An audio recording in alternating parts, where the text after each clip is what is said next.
Rudi. It's been 4 years since we met last. How have you been and what have you been up to? Been very busy traveling through Europe and studying numbers and numerology, different systems. And I've come back to talk some more on numerology. That's why we have you back, because we've had so many questions with the last season, with numbers and how they affect our lives directly. Mainly the concern this season, I would say, would be health that we'd like to focus on.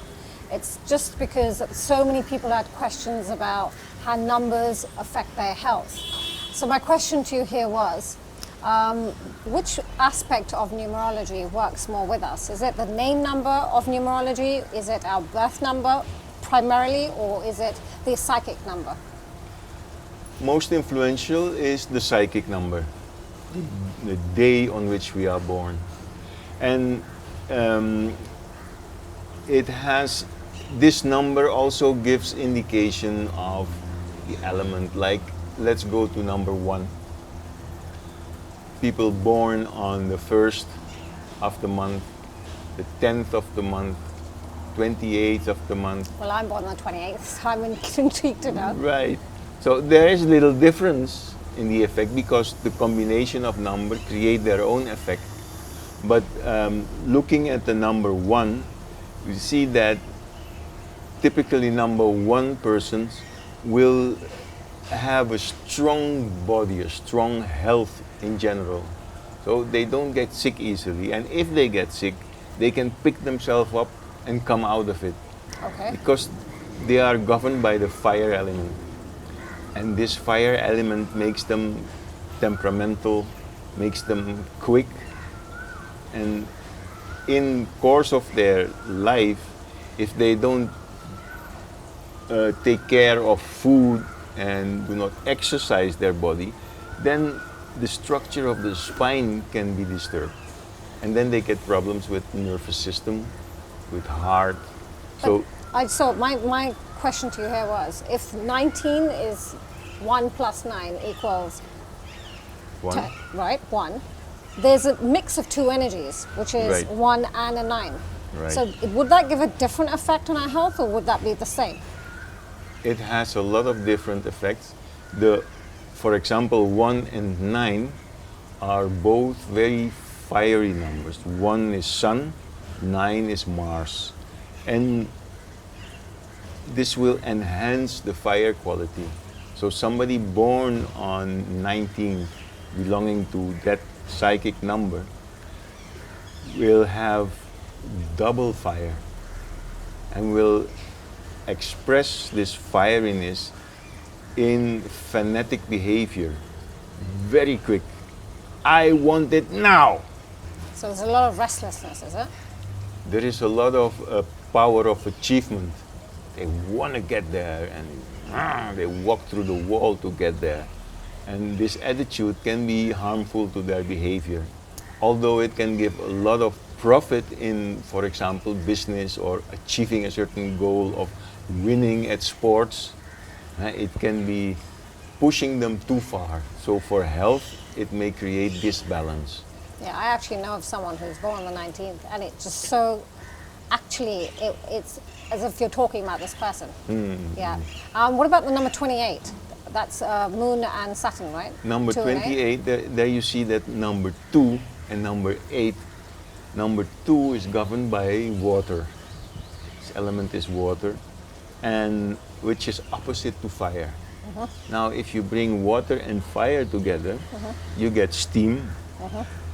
You know, if they are in the right proportion, you get a lot of useful energy. And number 8 is 2 and 8. 8 is Saturn, which will help to slow this energy of the fire down, make it more stable instead of running. So the number 1, which is derived from 28, 2 and 8, is more balanced by nature.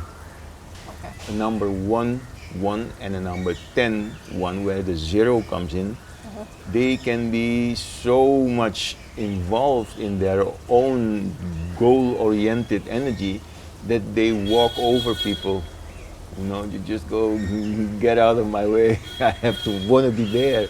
So that can create in themselves a disbalance, which will create a lot of opposition. So they will have to fight. So since we're talking about number one, what is it one should focus on in terms of the consumption, their lifestyle? How should one work their life around? This is important. They should avoid eating too much of their favorite spices. They love hot spices, they love very spicy food, and they love salt. If they cannot control that, it will lead to dryness of the body, and dryness will lead them to constipation, so that toxins do not go out properly of the body, and they accumulate and cause lots of problems, especially in the circulatory system and in the nerves. Okay. Few things which for number one are also very important. You see, there are like gemstones which can help the frequencies, the vibration of certain stones can be very helpful. Right. And for number one, the ruby is very important. Oh, okay. Eating the powder, the Ayurvedic powder made of ruby, is very helpful to replenish their energy. Right. Because their behavior can make them feel exhausted. Right. Because they have no break, they just go on. Right. And using ruby powder can help to restore their energy very quickly. Right. In the wearing of stones, in having stones as a gem, one should be a little more careful. Okay. Because the vibration of certain stones can be harmful. Right. If they do not coincide with your psyche Right. and with your psychic number. For number one, also taking moti pishti, pearl powder, is very helpful to alkalize the body. Okay. The acidity is an enemy to health, and this can happen in the food habits of number one. Which is the spices and Lots of spices and salty. Right. In Ayurveda, if you see the picture of Peter Weltevrede, all this knowledge comes to us through Dhanvantari, Right. who came out of this sea and came out with all the information about health. So what Ayurveda prescribes is fasting on Sunday, and you can do it every Sunday, or you can do it as a period. There's an advice given for number one, which is using extra magnesium. Okay. This mineral will be used much more, is needed much more, and is used up in the body when we use our nervous system and our muscles a lot. Especially if, like number one, has a kind of party-going nature also.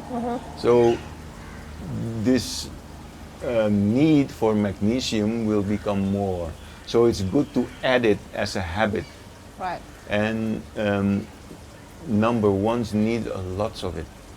If they lack it, they will feel it in the body as cramps. Some muscles in the calves and certain muscles in the neck will become more stiff. Okay. So that can be an indication that they need some more of it.